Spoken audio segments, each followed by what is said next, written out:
Hi friends, good morning. Welcome to Shreshtha vlogs. ఈసారి మునక్కాయలకు మళ్ళీ కాశాయి ఫ్రెండ్స్. మేము వాటిని తెంపడానికి అయితే సిద్ధమయ్యాము.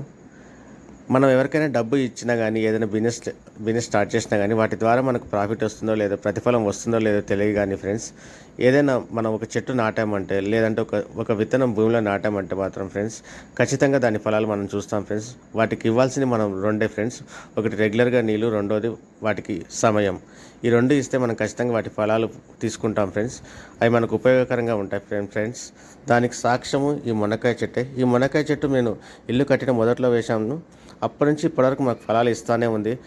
ఈ ఫలాలు ఎక్కడి నుంచి అంటే మా కాలనీ కాదు, మా డిస్టిక్ కూడా దాటి మా ఊరి వరకు వెళ్ళిపోయాయి. మా రిలేటివ్స్, మా చర్చ్ మెంబర్స్, వేరే ఊరికి కూడా ఇవి ట్రాన్స్పోర్ట్ అయ్యాయి ఫ్రెండ్స్.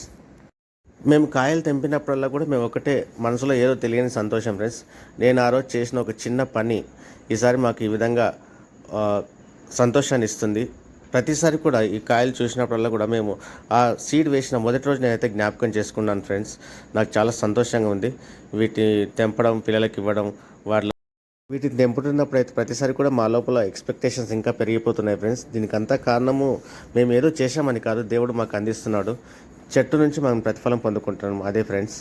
ఈసారి కాసిన కాయలని కూడా మా ఫ్రెండ్స్కి, రిలేటివ్స్కి అందరికి పంచడానికి అయితే సిద్ధమయ్యాము. ఈరోజు తీసుకెళ్తున్నాం ఫ్రెండ్స్. చూడండి, లైక్ చేయండి, షేర్ చేయండి. ఇలాంటి వీడియోస్ కోసం సబ్స్క్రైబ్ చేయండి ఫ్రెండ్స్. కామెంట్ చేయండి ఫ్రెండ్స్.